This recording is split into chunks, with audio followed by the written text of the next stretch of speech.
don't need you or that baby. You're worthless without me. I say get out. Take your mess and go. Find someone else to pity you, because I'm done. I can't believe you. She was 7 months pregnant when he slammed the door in her face, his laughter cutting deeper than the cold wind. Get out! I don't need you or that baby.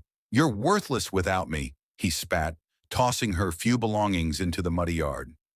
Neighbors whispered, some laughed, some shook their heads in pity. She stood there shivering, clutching her belly, wondering how she would survive the night. Hey, are you alright? You shouldn't be out here like this. I didn't know where else to go. It's okay. I've got you. Let's get you out of the rain. For the first time that night, someone saw her not as a burden or a joke, but as a human being deserving of kindness. That single act of empathy would change the course of her life forever. What do you think happened next? Hello, family. Welcome back. Before we begin, I have a small but heartfelt request. Please subscribe. Your support is what keeps these stories alive. Every time you click that button, you're helping us share voices that would otherwise be forgotten and stories that deserve to be heard. And in the comments, tell us where you're watching from, because together we are not just telling stories, we are keeping hope alive. Lena used to believe love could survive anything. She believed in late nights of laughter, shared dreams over coffee, and promises whispered under cheap bed sheets. But that belief had begun to rot the day her husband stopped looking her in the eye. The night was quiet except for the ticking wall clock and the sound of rain tapping on the windows.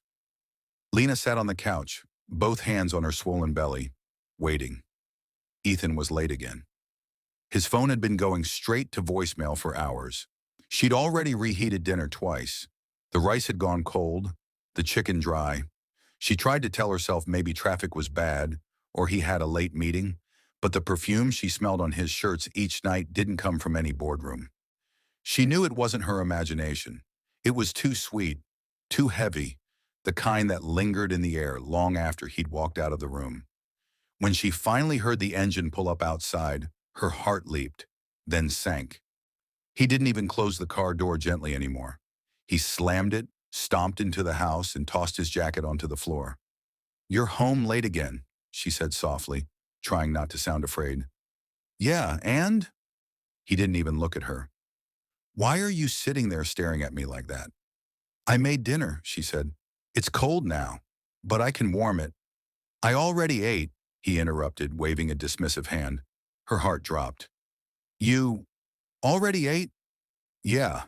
Vanessa brought me something." "Don't start," Lena blinked. "Vanessa?" He gave her a sharp look. "My boss's daughter. You've met her at the company party. Don't twist it." Her fingers trembled as she tried to keep her voice calm. "Ethan, you've been coming home late every night. You don't talk to me anymore. You don't even ask how the baby's doing. You're not the same person I married." He turned around slowly, eyes cold, almost bored. "And you're not the woman I married either. You used to be fun. Now all you do is nag and cry and complain about being lonely. You think that's attractive?" Lena's throat tightened. "I'm 7 months pregnant, Ethan. I'm carrying our child," he scoffed. "Yeah, and somehow that became an excuse to stop being a wife." Her eyes filled. "I gave up my job for you. I gave up my friends, my apartment, everything, because you said you wanted a family." He walked over, towering above her, the smell of cologne and alcohol thick on his shirt. "Yeah, well, maybe I changed my mind." The words hit her like a slap. She stood up, her belly heavy, heart pounding. "What are you saying?" He smiled without warmth. "I'm saying maybe this whole thing," he gestured around the room, "was a mistake." Lena stared at him, disbelief twisting through her chest. "A mistake?" "Ethan, we planned this baby together." He shrugged. "Plans change."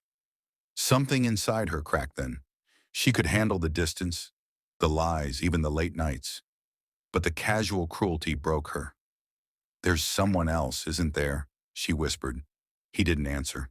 That silence was louder than any confession. Lena took a step back, tears spilling. "Who is she?" He grabbed his phone, scrolling with an infuriating calm. I don't have time for your drama tonight. She moved closer, her voice trembling but strong. Ethan, look at me and tell me there isn't someone else. He finally looked up.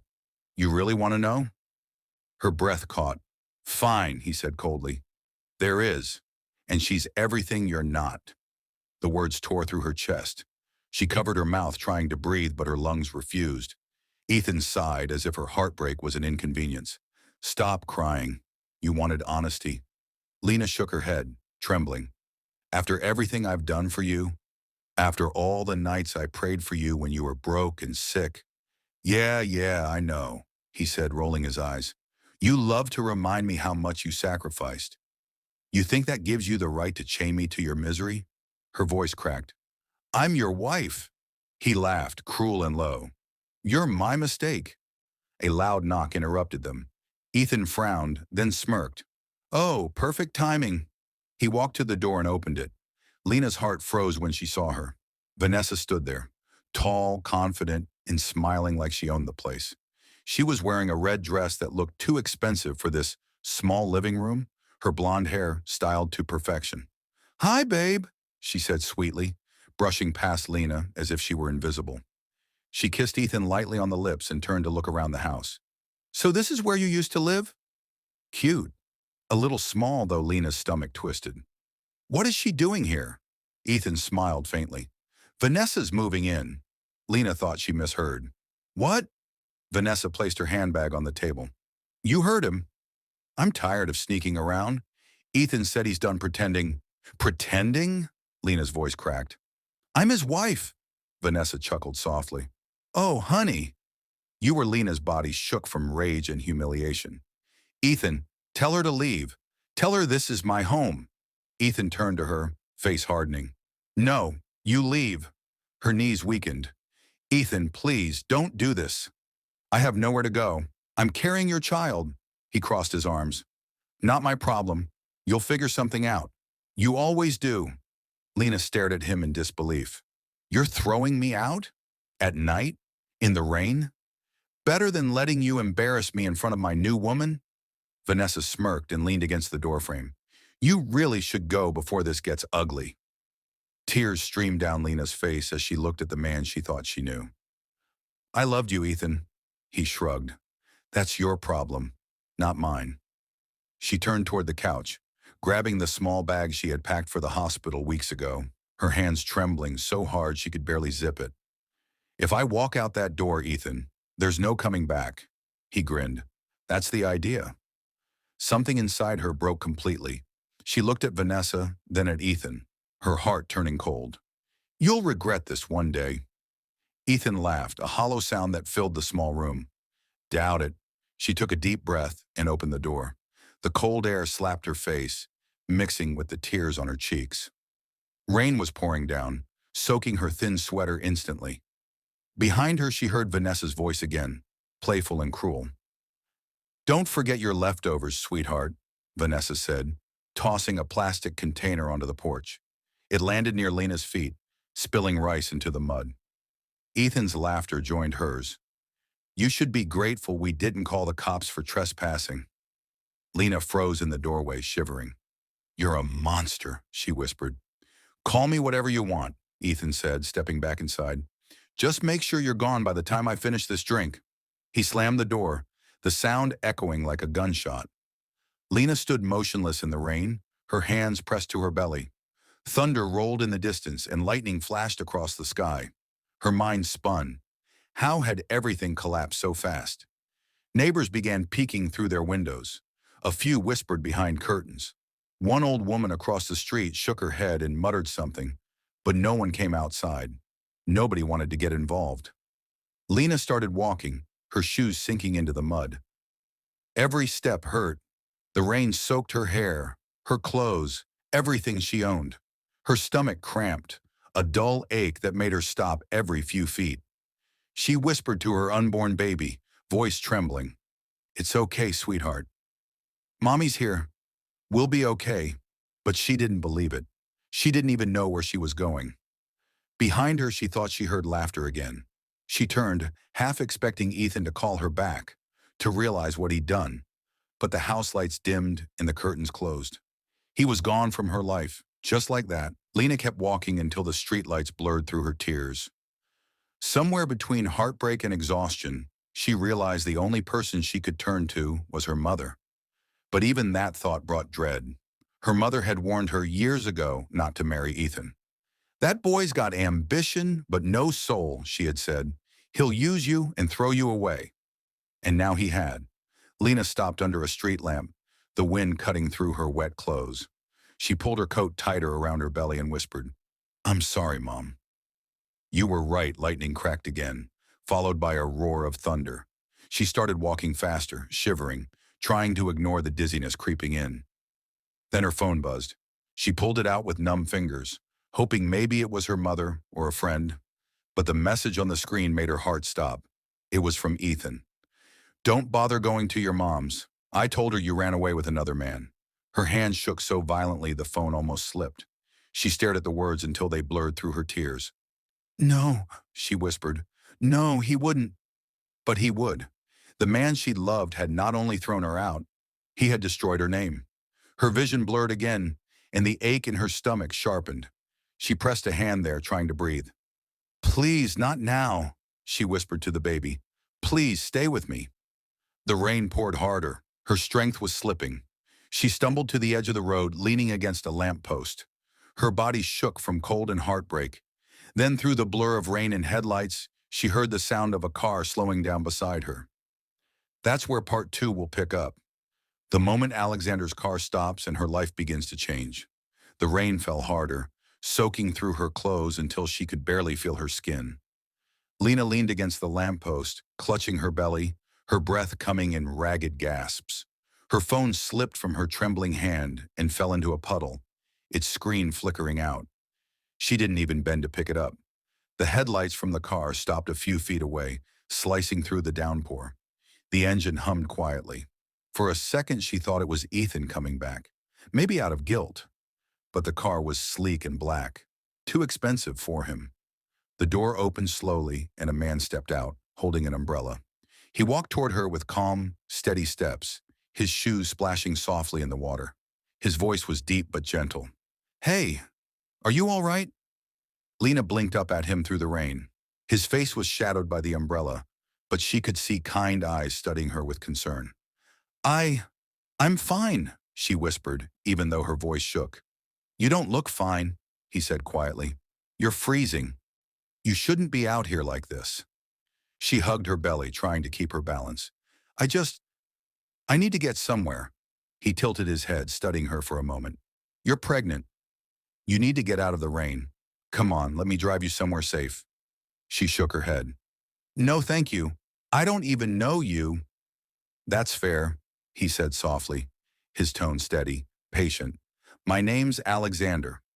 I'm not here to hurt you. I just can't leave you standing here in this storm." She hesitated. His voice didn't sound like a threat. It sounded like warmth in the middle of her nightmare.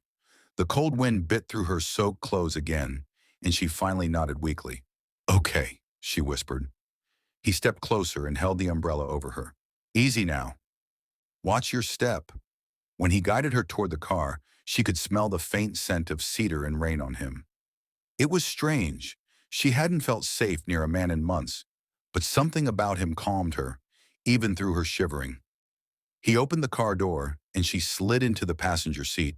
The heat hit her instantly. She gasped, the sudden warmth almost painful against her numb skin. He set the umbrella aside and handed her a clean towel from the back seat. "Here," he said gently. "You're shaking." "Thank you," she murmured, clutching it close. "I'm sorry. I don't mean to be a burden." He glanced at her, his expression softening. "You're not a burden. Everyone needs help sometimes." The car pulled away from the curb. For a while, neither of them spoke. The rain drummed against the windows, and Lena watched the city blur past, her reflection pale and hollow in the glass. After a long silence, Alexander spoke again. "You want to tell me where we're going?" She hesitated. "I don't know," she admitted quietly. "My husband, he threw me out." His eyes flickered toward her. "He what?" "He said he didn't need me anymore." Her voice cracked. "He has someone else now." Alexander's jaw tightened slightly, but he kept his tone gentle. And you're out here? Like this? 7 months pregnant? She looked down at her trembling hands. He said I was worthless without him. He was quiet for a long moment. Then softly he said, He's wrong. The words hit her harder than she expected. She bit her lip, tears threatening again. You don't even know me. I don't have to, he said. Nobody deserves to be treated that way. She wiped her face, trying to steady her breathing. I can't go to my mother's. He told her I ran off with another man. She won't believe me. Alexander's eyes darkened with disbelief. He said that? She nodded. I saw the message myself. He exhaled slowly, shaking his head. That's cruel. Some people don't understand the damage they cause until it's too late. Lena stared out the window again. He used to be kind. Back when we were broke, we promised we'd face everything together. I didn't know he'd turn into this. Alexander glanced at her. Money changes people. Sometimes it shows who they really are. She gave a bitter laugh that ended in a sob. Then maybe I was blind from the start. No, he said softly. You just believed in him. That's not blindness. That's love. The wrong person doesn't make your love a mistake. The kindness in his tone broke her completely. She pressed her face into the towel and cried quietly, trying to muffle the sound. Alexander didn't say anything more.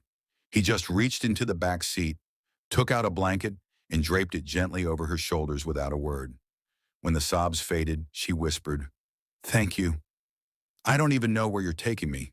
He smiled faintly. Somewhere warm. Somewhere safe. The car eventually stopped in front of a large modern building with warm lights glowing through tall glass windows. It didn't look like a hotel. It looked like someone's home. She frowned. What is this place? My house, he said simply. I have extra rooms. You can rest here tonight, and tomorrow you can decide what you want to do. Lena shook her head. I can't stay here. I don't want to impose. You're not imposing, he said. It's just one night. Please. The sincerity in his voice left her no room to argue. She followed him inside. The foyer was elegant but not showy, decorated with paintings and soft lighting. Everything smelled faintly of coffee and fresh linen. A woman in her 50s appeared from the hallway, wearing a maid's uniform. Mr. Cole? Everything all right? Alexander nodded toward Lena. She needs a guest room. And some dry clothes, please. The woman's expression softened when she saw Lena's soaked condition. Oh, poor thing. Come, dear. Let's get you warm. Lena followed her upstairs, barely able to keep her eyes open. She changed into a loose nightgown the woman gave her, then sat on the edge of the bed. The sheets were soft, and for the first time in hours, she didn't feel the rain or the cold. But she couldn't stop shaking. Her mind kept replaying Ethan's face, his laughter, Vanessa's red dress, the sound of the door slamming shut. A soft knock came at the door. Alexander stepped in, holding a cup of tea. You should drink something warm, he said gently. She looked up, her eyes red. You didn't have to do all this. I know, he said, but I wanted to. She hesitated, then took the cup from him. The warmth spread through her hands. Thank you. He leaned against the doorway. Try to sleep, all right? You're safe here. When he left, Lena turned off the lamp and lay down. The tears came again, slow and silent. Her hand rested on her belly. We're safe, she whispered to her baby. At least for now. But sleep didn't last long. Sometime in the night, a sharp pain stabbed through her stomach. She gasped and sat up, clutching her belly. The pain came again, stronger this time. She cried out, panicking. The maid rushed in. Miss! What's wrong? Lena's voice broke. It's the baby! Something's wrong! The woman yelled down the hallway. Mr. Cole! Hurry! Alexander appeared almost instantly, barefoot, still in his white shirt. What happened? She's in pain, the maid said urgently. Lena's face was pale, her breath short and uneven. It hurts! Oh God, it hurts! Alexander moved quickly. Call the doctor. Get the car ready, now! Within minutes, he was carrying her carefully down the stairs, trying to steady her as she clung to his shirt, trembling. Rain still poured outside as he helped her into the car and drove through the storm toward the hospital. "Stay with me, Lena," he said, glancing at her every few seconds. "Don't close your eyes." Tears streamed down her face. "Please don't let anything happen to my baby," she whispered. "You'll be fine." "I promise," he said, even though his voice shook slightly. They reached the hospital. Nurses rushed out with a stretcher.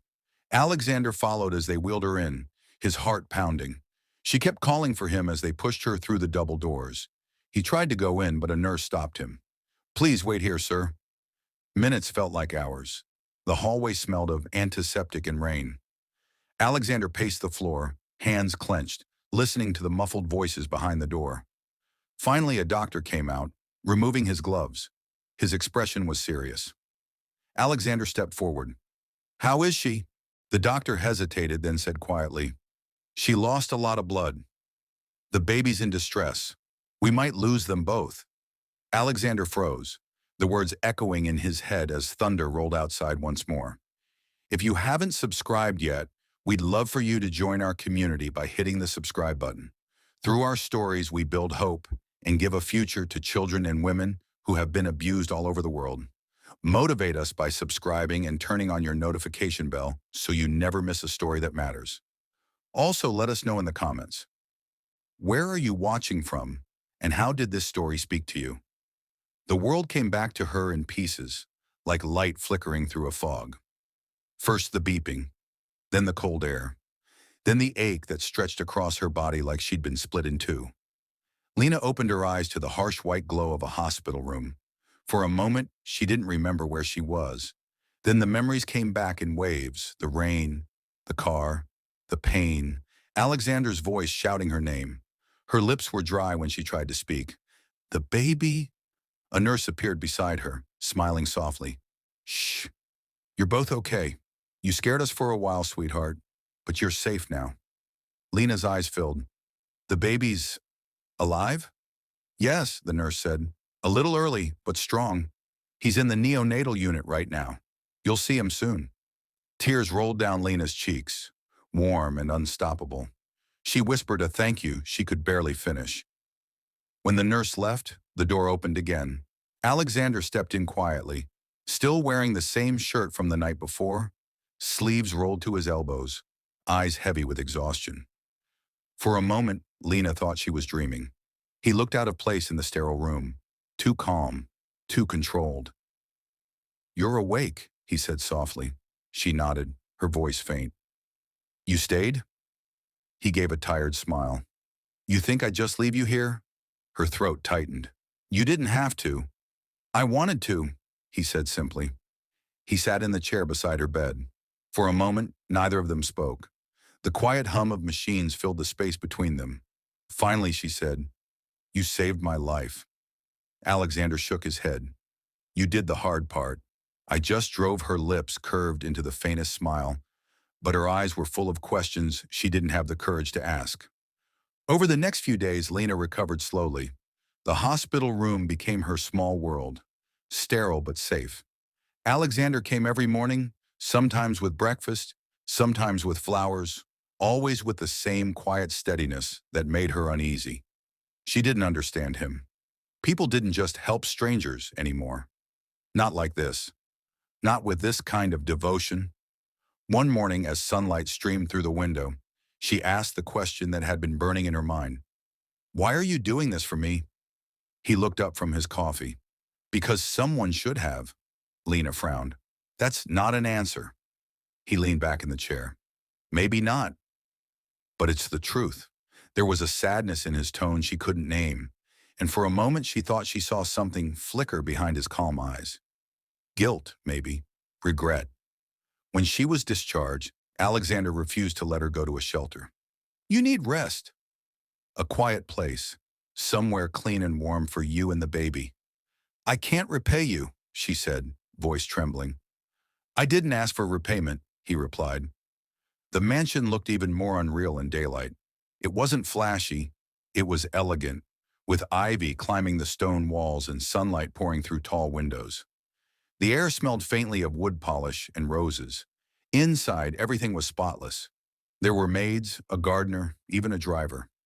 Lena felt small just standing in the foyer, her hospital wristband still clinging to her skin. "This is too much," she whispered. Alexander turned to her, his expression unreadable. "You've been through enough. Let me help." He walked her to a large guest room overlooking the garden. "You can stay as long as you need," he said quietly. "I'll have the staff set up a crib for the baby." She didn't know what to say. Gratitude, fear, confusion, all tangled inside her chest. "I don't belong here," she finally whispered. He paused at the door. "Maybe not yet. But you deserve to." The days passed slowly. Her body healed, but her mind didn't know how. The mansion was quiet, almost too quiet. Every sound, footsteps in the hall, the clink of dishes downstairs, reminded her that she didn't belong. The staff were polite, but not all of them were kind. She could feel their eyes on her back when she walked into the kitchen, hear their whispers fade when she entered the room. One afternoon, as she passed by the servants' corridor, she heard two maids whispering. "She's lucky, that one said. "Shows up out of nowhere. Gets a room upstairs like she's family." "Lucky?" The other scoffed. "You call that luck? I call that a trap. You think Mr. Cole brings in random women for charity?" "Don't be ridiculous," the first said. "He hasn't looked at anyone since his wife died." Lena froze. His wife?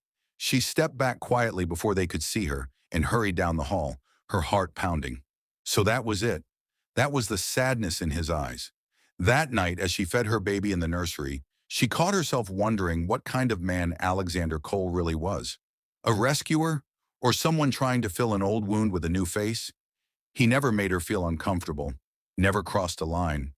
But there was something about his silence that felt like a locked door.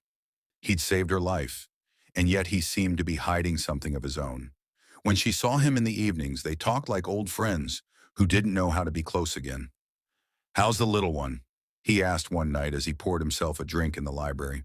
"Stronger," Lena said softly. "The doctor says he'll be fine." He smiled faintly. "That's good. You did well." She hesitated, then asked, "Did you have children?" His smile faded. He looked into his glass, the amber liquid catching the light. "I did," he said quietly. "Once." She bit her lip. "I'm sorry." He nodded. "You didn't know." He changed the subject after that, and she didn't ask again. But the question burned inside her. What happened to his wife? What happened to his child? Days turned into weeks. Lena began helping around the mansion out of guilt, folding laundry, watering the plants, sorting mail. At first, the staff tried to stop her, saying it wasn't her place, but Alexander told them to let her be. "If it helps her feel normal, let her work," he said simply. And it did help. Routine gave her a small sense of control. One afternoon, he found her in the garden, kneeling in the dirt, pruning roses. "You don't have to do that," he said. She looked up, smiling faintly. "I like it. They remind me that beautiful things can still grow out of pain." He watched her for a long moment, then said, "You're stronger than you think." She looked down at the rose in her hand, its stem bleeding a small thorn mark on her finger. "No," she whispered. "I just ran out of ways to break." Something in her voice made him stop. He didn't try to comfort her. He just knelt beside her and helped trim the next stem, silently sharing the weight of the moment. Later that evening, as the sun dipped low over the horizon, she walked through the corridor and overheard two gardeners talking near the service door. "You hear about the boss's guest?" one said. "The woman with the baby?" "Yeah. People say she's his new mistress." Lena stopped cold. "That can't be true," the other said. "He's not that kind of man." "You sure? A rich man taking in a woman like her?" There's always a reason. Lena hurried away before she could hear more. Her chest tightened. She thought she'd stop caring what people said, but their words clung to her like mud. That night she couldn't sleep. She kept replaying everything in her mind. Alexander's kindness, his silence, the way he'd avoided personal questions. Maybe they were right. Maybe she was just another charity case or worse, a distraction from his grief. The next morning she avoided him completely, claiming she was tired. She stayed in her room, holding her baby close, whispering, We'll find our own way soon. We can't stay here forever. But that evening, as the rain began again outside, she heard voices echoing faintly from the downstairs hall. Alexander's voice, tense, raised. He rarely raised his voice. She couldn't hear everything, but one phrase stood out. "I told you, I won't let that happen again," he snapped into the phone. Then silence. Lena froze by the staircase. Again? The storm rumbled outside, wind howling through the trees. When she heard her name mentioned, softly, angrily, she felt her stomach twist. She stepped back before he could see her, her pulse racing. Who was he talking to? Why did it sound like he was protecting her from something, or hiding something from her? When she finally returned to her room, she couldn't shake the unease. Alexander was kind, but kindness could hide a lot of secrets. And the next morning, as they met at breakfast, his eyes looked different, weary, almost conflicted. "Lena," he said slowly. "Yes?" He hesitated, like the words were heavy. "There's something you need to know about your husband and my family." Lena's spoon clinked softly against the cup. The air in the dining room felt heavier than it had the night before. The rain outside hadn't stopped, and the gray light coming through the tall windows seemed to drain the warmth from everything. She stared at Alexander, trying to read his face. The words "my husband and my family" echoed in her head. "What do you mean?" she asked carefully. He didn't answer right away. Instead, he looked down at his untouched breakfast, as if choosing his next words could rewrite the past. "It's complicated," he said finally. She waited, but he didn't continue. The silence stretched between them until she couldn't bear it anymore. "If it's about Ethan, I deserve to know," she said softly. "You can't keep me here and hide things from me." He looked up sharply as though her tone startled him. "I'm not keeping you here," he said. "You can leave any time." She hesitated, realizing how her words must have sounded. "That's not what I meant. I'm tired of being lied to. I don't know who to trust anymore." Something softened in his face. He leaned back in his chair. "You're right. You do deserve the truth. But right now, I think it'll only hurt you more." Her frustration broke through the thin layer of politeness she'd been clinging to. "Hurt me more?" she said, her voice rising. "What could possibly hurt me more than what's already happened?" He stood abruptly, pushing his chair back with a quiet scrape. "You'd be surprised." She watched him walk away, leaving her staring at the empty space where he'd been. Her chest tightened with confusion and anger. What was he hiding? Later that day, as she rocked her baby in the nursery, she couldn't stop replaying his words. The rain tapped lightly against the window, and the baby's soft breathing filled the silence. She whispered to him, "We'll be fine. We don't need anyone's secrets." But her heart knew that wasn't true. She did need answers. Downstairs, she found the courage to ask the housekeeper, Mrs. Gray, what she knew. The older woman paused from polishing the silver tray and glanced around before speaking. "Mr. Cole doesn't talk about his family," Mrs. Gray said quietly, "but there was trouble years ago. Business trouble. A partner he trusted betrayed him, nearly cost him everything. He's been careful ever since." Lena frowned. "A partner?" Mrs. Gray nodded. "Yes, some say it wasn't just business, though. There was something personal about it. Mr. Cole stopped letting people in after that." Lena thanked her, but her mind was racing. A partner who betrayed him? Could it be Ethan? It sounded impossible. Ethan had never mentioned a man named Cole. But then again, Ethan had lied about everything else.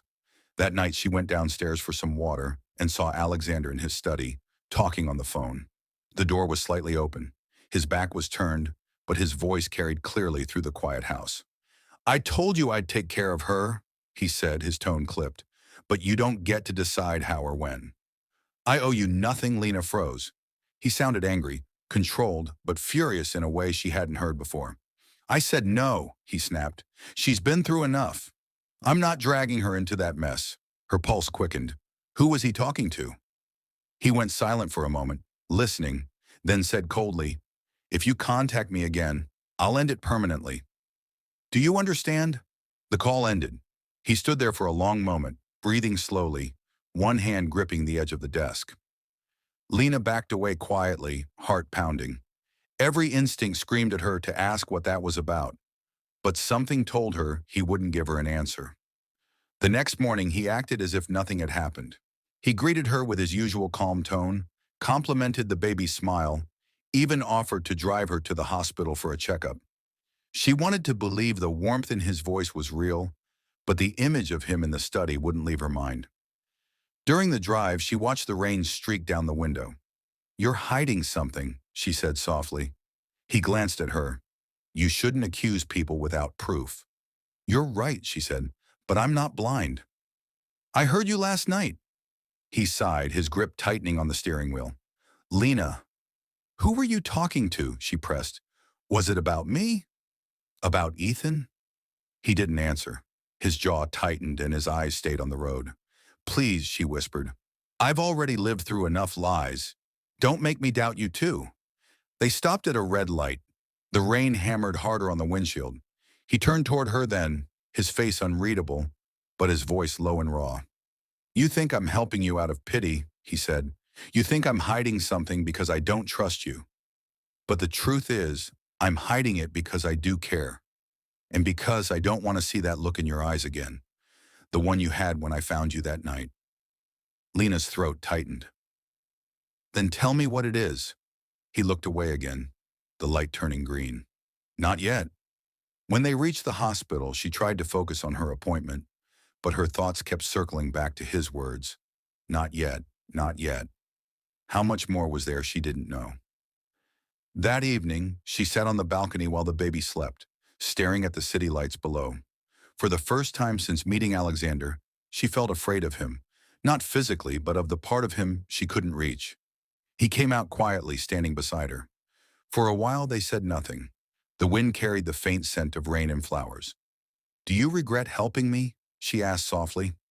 He looked at her, surprised. "No. Why would I?" "Because I brought chaos into your peaceful life." "Because I remind you of something painful." He gave a faint smile. "Peaceful isn't the same as happy, Lena. You didn't ruin anything. You made me remember what it feels like to care." Her eyes softened. "Then stop keeping me in the dark." He hesitated, his gaze drifting toward the horizon. For a long moment, the only sound was the whisper of wind through the trees.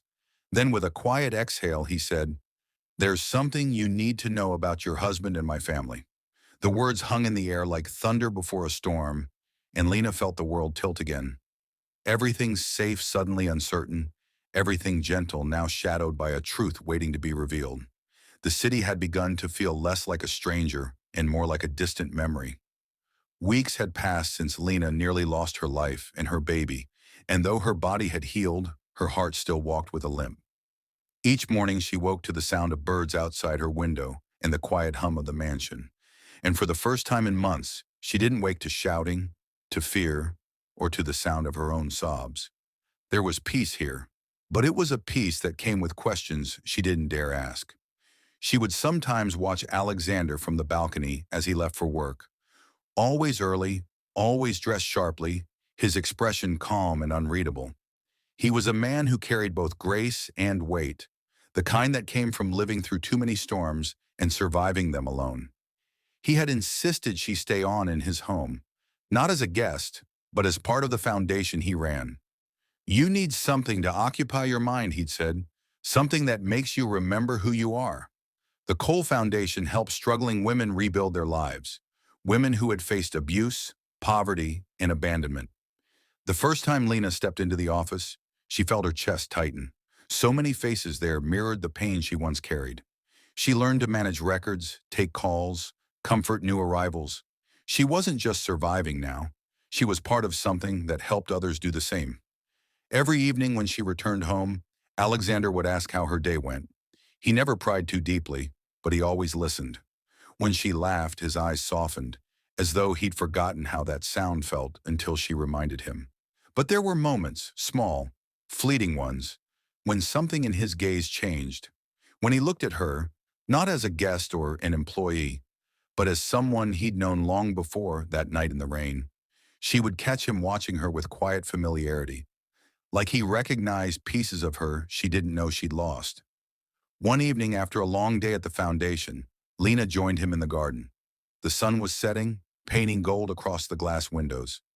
She knelt beside the rose bushes, trimming the wilted petals, and said softly, "You know, when I first came here, I thought you were just being kind out of guilt." He looked at her from where he stood near the fountain. "And now?" She smiled faintly. "Now I think maybe you're kind because you understand pain." He said nothing for a while, then replied, "Maybe. Or maybe I just don't like seeing someone suffer when I can do something about it." The simplicity of the answer disarmed her. She studied him quietly. "You don't talk about yourself much." He smiled, a small, almost sad smile. "There isn't much to say." She tilted her head. "There's always something." His eyes lingered on hers for a long second before he turned away. "Maybe someday," he said, and that was the end of it. At night, when the baby was asleep and the house fell silent, Lena often sat by the window, her mind tracing the years that led her here.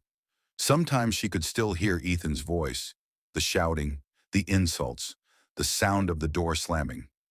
But those memories were fading now, like scars that still ached when it rained but no longer bled. One Saturday morning, Alexander invited her to attend a fundraising event for the foundation. It was her first time going somewhere that required her to dress up since her wedding, and she almost said no. But he convinced her.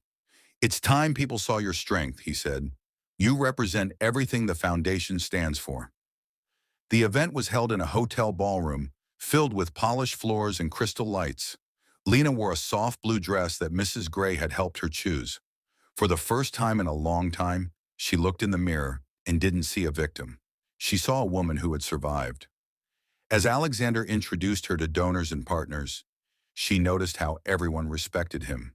They spoke of him as a man of integrity, of vision, of loyalty. And yet, behind every compliment, there was an undertone of curiosity, as though they wondered what kind of past could make a man so serious, so alone. When the speeches ended, Alexander raised his glass and spoke about rebuilding lives. His words were steady, genuine, but Lena caught something in his voice, an ache buried deep beneath the strength. Afterward, as they stood by the balcony overlooking the city lights, she asked, "Why do you do all this? Helping people like me?" He stared at the skyline for a long moment before answering, "Because once, someone helped me, and I never got the chance to thank them." She frowned softly. "Who?" He smiled faintly. "Someone I should have taken better care of." The cryptic answer lingered in her mind. Later that night, back at the mansion, she couldn't sleep. The house was quiet except for the faint ticking of the hallway clock. She got up to fetch a glass of water, and on her way back she passed Alexander's study. The door was slightly open, light spilling into the hall. Inside, papers were scattered across the desk. She meant to walk past, but something on the shelf caught her eye, a framed photograph lying face down. She hesitated, then stepped closer and turned it over. Her breath caught. It was an old photograph, slightly faded. Her father stood at the center, smiling proudly, his arm around her teenage shoulders. And beside him, younger but unmistakably the same man, was Alexander Cole. Her heart stuttered. The door creaked behind her. She turned sharply, the frame still in her hand. Alexander stood there, his expression unreadable, a glass of whiskey in his hand. "I guess I should have locked that drawer," he said quietly. Lena's voice trembled. "You knew my father?" He set the glass down and walked toward her, his footsteps slow, deliberate. "Yes, I knew him." "Why didn't you tell me?" she asked, her heart racing. He stopped a few feet away, his eyes full of something that looked a lot like pain. "Because I didn't know how." She clutched the photograph to her chest. "What were you to him?" He looked down, then back at her. "He was my mentor. The first man who believed I could be more than what I came from. He taught me business, ethics, patience. When he died, I promised him I'd look out for you." Her throat tightened. "You promised him?" "Yes," he said. "You were 16 then." "I remember. You used to bring him lunch at the office every Friday. He'd brag about you to everyone. Said you were the best thing he ever made." Her eyes filled. "I remember you now," she whispered. "You used to visit our house sometimes. My mom would tease me that you were too serious for your age." He smiled faintly. "I was, but I admired your father, and you. She looked down, the memory flickering back. The quiet young man who'd bring files for her father to sign, who'd smile shyly at her across the kitchen table. She'd been just a girl then, too young to understand admiration when she saw it. "What happened after he died?" she asked softly. He exhaled. "I tried to find you. But by the time I did, you were married to Ethan." Her chest tightened at the name. "You found me?" "I tried," he said, "but your husband made sure I couldn't. I sent letters, messages, even tried to reach your mother. Every time I got nothing back. Eventually I heard you'd moved away with Ethan, that you wanted nothing to do with your father's past life." Lena's brows drew together. "That's not true. I never got any letters. My mother never said anything." "Because Ethan made sure of it," Alexander said bitterly. "He told me you'd married well, that you didn't want anyone from your father's old world contacting you again." Her voice trembled. "He told you that?" "Yes," Alexander said, "and I believed him. I thought maybe you wanted to forget. I didn't realize until that night I found you in the rain how wrong I'd been." Lena turned away, pressing a hand to her mouth. The photograph shook in her trembling fingers. "He took everything from me. Even you." "I could have stopped all this," Alexander said quietly, his voice breaking for the first time. "If I hadn't believed what he told me about you, maybe you'd never have gone through what you did. You and your father both trusted me, and I failed you." She turned back to him, her tears spilling freely now. "Don't say that." "You didn't know I should have," he said. "I should have looked harder." For a moment neither spoke. Only the sound of the rain outside filled the silence. The same rain that had brought them together months ago, now falling like an echo of everything lost. Lena sank into the chair by his desk, the photograph still in her lap. "All those years," she whispered, "you were out there, and I thought no one cared." "I did," he said softly. "More than you'll ever know." The raw honesty in his voice made her chest ache. She met his gaze, and for a brief, fragile moment, the pain that tied them together felt almost like fate had meant for them to find each other again. But with that realization came a new storm of emotions: anger, sorrow, confusion. "He destroyed so much," she said, her voice trembling. "My marriage, my reputation, my father's name, and now I find out he even stole the one person who might have helped me." Alexander walked closer and crouched beside her chair. "You don't have to carry this alone anymore." Her hands shook as she looked at him. "I've been alone for so long, I don't know what it feels like not to." He reached out, then hesitated, his fingers stopping just short of hers. "Then let me remind you." For a heartbeat, the world outside vanished. The thunder, the rain, the years between them. She could see the sincerity in his eyes, the weight of all the time they had lost. But before she could speak, the sound of the front gate buzzer broke the moment. Alexander stood quickly, straightening his jacket. "It's late. Who would—" Mrs. Gray's voice came faintly from downstairs.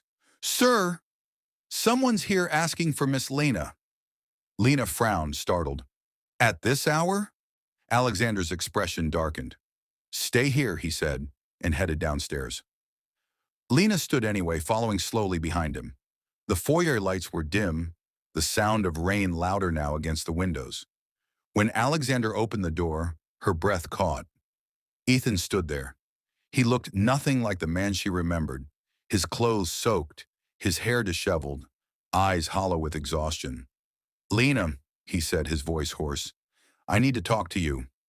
Alexander stepped in front of her instantly. "You need to leave." Ethan's eyes flicked to him with a sneer. "Still playing the hero, huh? Thought you'd be taller." "You've already taken everything from her once," Alexander said, his tone low and hard. "You won't touch her again." Ethan laughed, a dry, bitter sound. "Touch her?" "Relax, Cole. I'm not here to start a fight." "Then leave," Alexander said again. Ethan looked past him, his gaze finding Lena. "You think he's your savior, don't you? The noble man who showed up just in time?"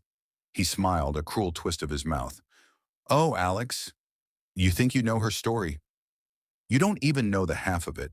And the words hung in the air, heavy and poisonous, as thunder cracked outside and the lights flickered, leaving them standing at the edge of another truth waiting to destroy everything they just begun to rebuild. The rain hadn't stopped since Ethan came back. It was as if the storm that had followed Lena through her worst night had found its way back to her doorstep, unwilling to let her forget. He stood in the doorway of Alexander's mansion, dripping, pale and worn down by whatever life had done to him since the last time she saw his face. He smiled weakly, as if that could erase the years of betrayal between them. Ethan held the envelope out, and when she didn't move, he dropped it on the coffee table. "Go ahead. Read it." Alexander's jaw tightened, but he didn't stop her. She opened the envelope slowly, her hands trembling. Inside were old papers, official, stamped, signed. Her father's name appeared beside Alexander's. A contract.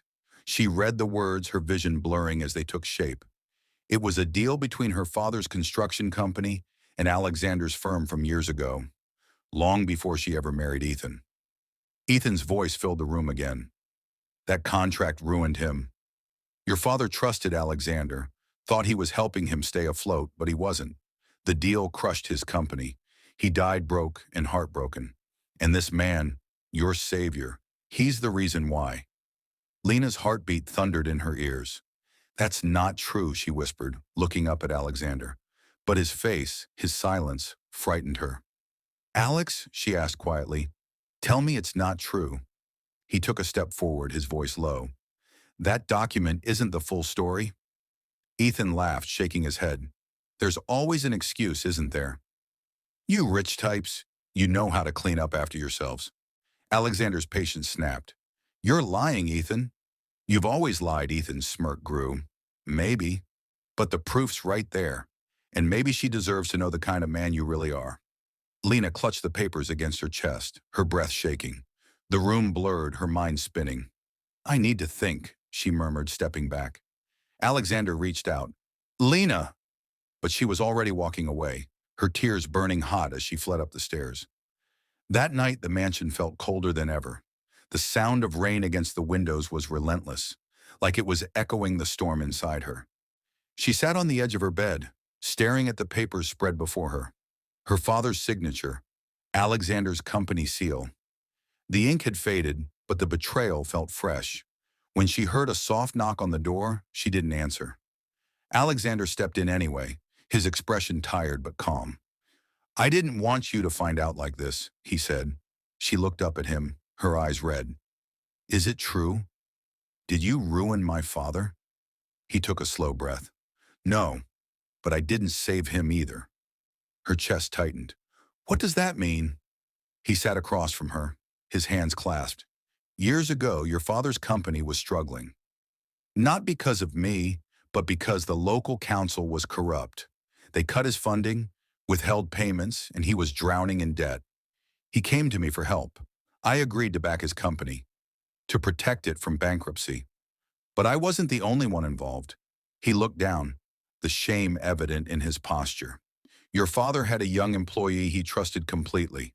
Smart, ambitious. He handled all the financial paperwork. That employee was Ethan." Lena's heart stopped. "Ethan?" Alexander nodded.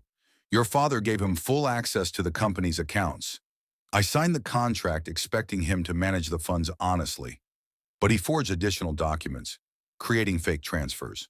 He stole money from both of us, money that was supposed to keep the company alive. When the fraud came to light, your father took the blame. He was too proud to expose Ethan, and the stress killed him." Lena pressed a hand to her mouth, her tears spilling freely. "No," she whispered. "No, that can't be." Alexander's voice was steady but heavy. "I didn't ruin your father, Lena. He died protecting a snake that lived under his roof." Her body shook with sobs. She couldn't look at him. The walls seemed to close in around her, the papers on the bed blurring through her tears. "All these years," she said weakly, "I thought my father failed us. I thought you were just a stranger who saved me. But you were there all along, and you knew I didn't know it was Ethan," he said, his voice breaking. "Not until tonight. I spent years trying to find the man who forged those papers, but he disappeared. When I saw him in my doorway earlier, I finally recognized him." Lena buried her face in her hands. "He killed my father, and I married him." Alexander reached for her, but she pulled away. Don't, she whispered. Please don't. He stood, guilt etched into every line of his face. Lena, I swear, if I'd known. But you didn't, she said bitterly. No one did. He fooled all of us. Her voice cracked, and she began to cry again. Not the broken sobs of a victim, but the deep, painful sound of someone grieving for every piece of her life that had been stolen. When the tears finally stopped, she looked up at him, her eyes hollow but calm. What do we do now? Alexander met her gaze. We finish it. 2 nights later, she stood in front of a mirror, dressed in a dark gown. The charity gala Alexander hosted every year was in full swing. The lights, the cameras, the laughter, it all felt too bright, too loud. But tonight wasn't about celebration. Tonight was a reckoning. Ethan had taken the bait easily when Alexander called, pretending reconciliation. You should come, Alexander had said. Lena wants to talk. Now Ethan stood among the guests, pretending charm, his usual swagger returning under the spotlight. Lena stayed close enough to be seen, but far enough to watch him carefully. Alexander's men had discreetly set up hidden cameras around the ballroom. When Ethan found a drink in his hand and an eager listener at his side, he couldn't resist the temptation. He bragged as he always had. You know her father? The great Mr. Harris, he said with a laugh. Old man died thinking he lost everything because of a deal. Poor fool never found out the truth. I was the one who emptied his accounts. Man trusted me with his life. The listener, wired with a hidden microphone, nodded encouragingly. You serious? Ethan grinned. Dead serious. I've always been good at pretending. That's how I survived. By the time the conversation ended, Alexander had enough. Within minutes, the footage was uploaded, broadcasted, and shared. The party hadn't even ended when Ethan's phone began to buzz nonstop. Calls from reporters, partners, and creditors. Then the sirens came. Ethan looked up, panic flashing in his eyes as uniformed officers pushed through the doors. Wait, this is a mistake. It's not, Lena said, stepping out of the crowd.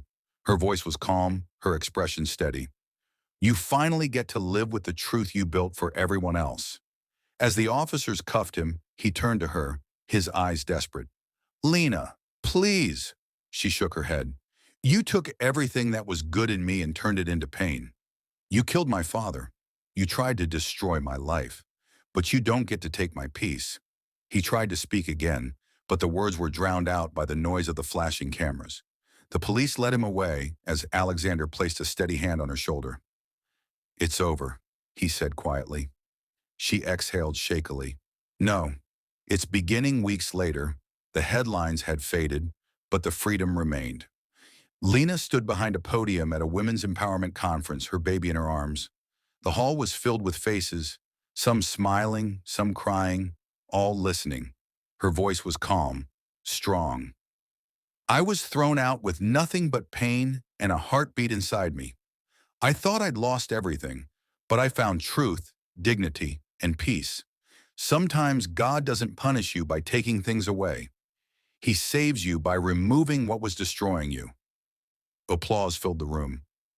Alexander stood in the crowd, his eyes soft, pride shimmering through the sadness that had followed him for years. When their eyes met, there was no pity, no guilt, only understanding.